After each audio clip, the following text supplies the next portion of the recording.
Cheers to quarantining. Welcome back to another Millennial in Debt video. I ain't got nowhere to go. So this is the face y'all love. I'm just kidding. I guess I could do a TikTok reveal. Alright, this is also ginger. I'm not drinking on camera, guys. Much better. Welcome back to another Millennial in Debt video. This one is going to be teacher-centered because our world is upside down and a majority of the nation is teaching from home, right? So homeschool is nothing new, it's nothing different, but we've had a massive shift from regular in-school sessions to pretty much remote learning and remote teaching overnight. I know as a New York City public school teacher, a high school teacher, we had 3 days to shift from our regular class lessons and regular teaching style into a whole digital platform. So let's jump right into the workflow that I experience or that I'm experiencing in preparation for homeschool or remote learning for my students. Okay. So what I do is I pull up the lesson for today, the PowerPoint slides, any videos that I'm using, and then I head into the Google Meet a little bit ahead of time just to settle and get things ready and make sure everything's working because technology is not to be played with. So this is what my workflow on my screen essentially looks like. So our aim for today, how does a society of conflict influence a person's decision making? So we're still writing in our notebooks. We're still carrying on the same way we would do it in class, so you don't have any gaps in your notebook or your binder. Our word of the day is persona. Because he doesn't understand like why he's not supposed to say the N-word. Right. He doesn't understand why a cop like pulled a gun on an African-American kid. And he's let's go into the second question. So the acronym THUGLIFE, which means thug life, right? It is explained in the text. It's pretty much the basis of the title, right? What role do you think this will play in the rest of the novel? So how do we think this particular acronym is going to come into play within the rest of the book? Prediction.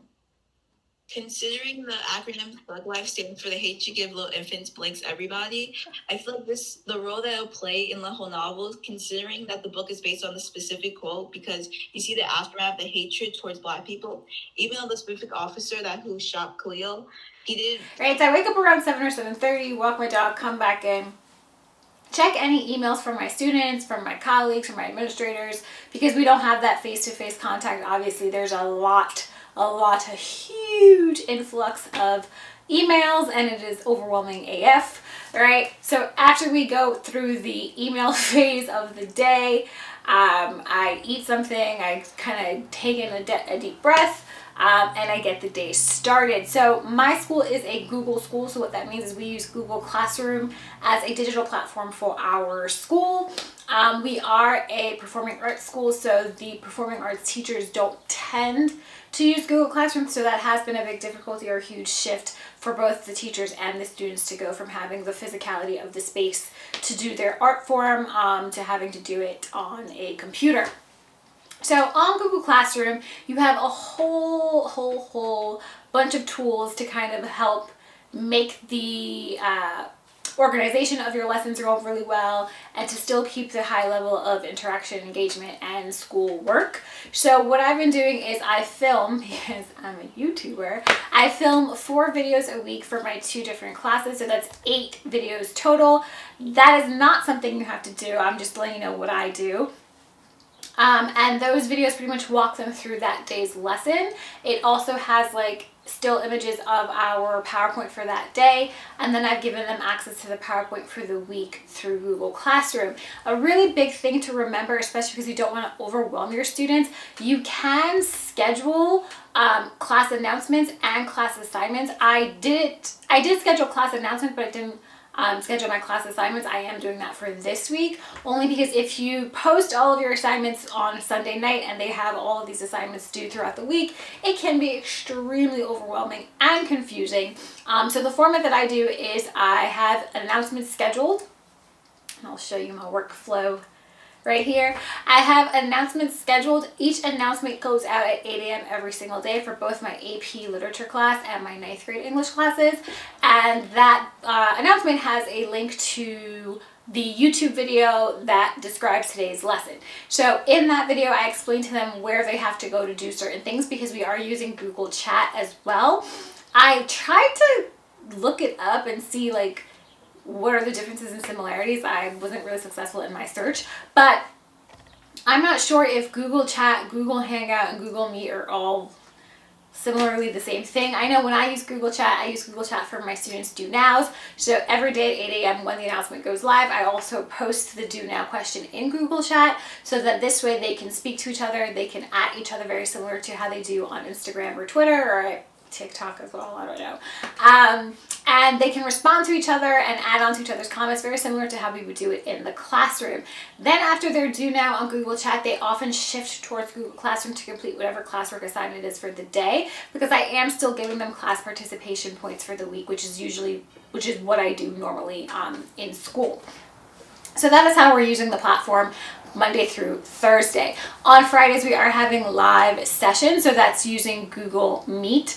What I've been able to do, especially because Google Classroom is like a godsend for teachers who are remote teaching right now. So what essentially I do is I put the Google Meet on their calendar. The calendar is built essentially through Google Classroom. So you can have Google Calendar separate without having Google Classroom. It just makes it easier for me to schedule anything that I want them to do, and it'll pop up on their calendar using their school email. So I post it onto their calendar, and every Friday we meet during our regular scheduled class. So that means I'm going from 8 a.m. to about 2:15-ish.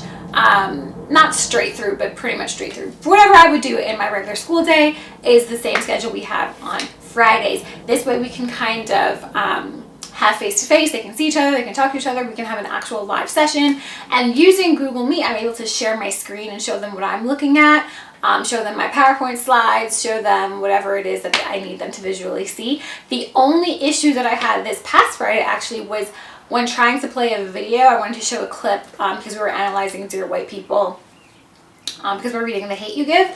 So in playing the video the first time for my second period class, I realized that the audio wouldn't come through. So they could visually see what's going on in the clip, but they could not hear what was going on. And a quick remedy, quick fix was to just take the link of the YouTube video, send it to them in the chat on the right-hand side of Google Meet, and to just have them watch it, put a timer on. When the timer went off, we'd come back and reconvene and discuss in Google Meet. So you do have to think on your toes when you are remote teaching, so that's a really big thing that you want to remember.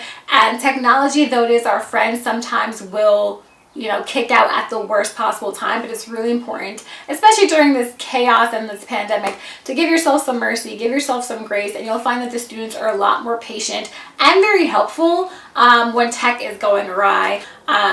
So that is just something to keep in mind as a parent, as a teacher, that most of them really do want to be back in school, and they are excited to kind of have some sense of normalcy. What else am I doing besides Google Chat, Google Meet, Google Classroom, Google everything? So that is the workflow of my day. Outside of actual assignments and things that the kids are doing on Google Classroom, I do have office hours that I've set aside for myself, and I changed my header on Google Classroom so that the kids would know. And so this is the time I set aside to call parents, email parents, email my administrator if I need to, check in on students that I know have social anxiety or who really just don't do well with really big changes, just to check in on them and see. And if they do need a one-on-one or extra assistance or help outside of our Google Meet time, then they would send me an email and we would do like a Google Meet for during my office hours. So these are really important tips that I just want to backtrack and go over. One, give yourself some mercy and grace in such a huge shift, in such a panicked time. Two, definitely you will need to be organized. Have a calendar, schedule things for yourself when you want to do things, and definitely stick to it, because what I found was my biggest difficulty in shifting to 100% remote teaching was not being able to kind of separate work from home the way I am when I leave home to go to work. And now that my home is my workspace, it is very difficult to stop myself from checking work emails at 8 or 9 o'clock, or stop myself from editing work videos or grading at 10 or 11 o'clock, because in the normal world, I wasn't doing that. And I need to remind myself that I can get a lot of work done in certain, limitations, instead of kind of just laying around and grading at 2 a.m. and, that's never going to work for anyone's mental stability long term.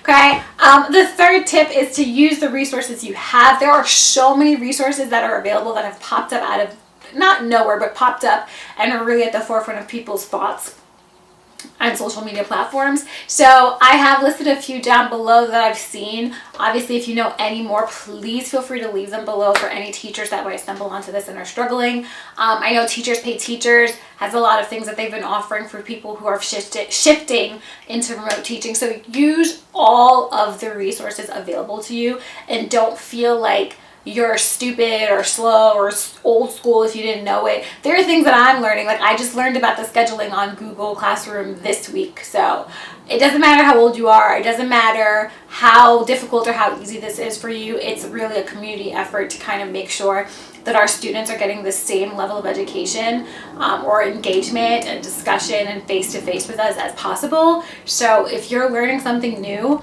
it's okay. Just be open to learning all the new things possible to make this shift, as seamless as possible, really. And I think I covered everything. If there's anything you think I missed, please feel free. Leave it in the comment box below and I will be responding as quickly and as much as possible. And that is it. Thanks for watching.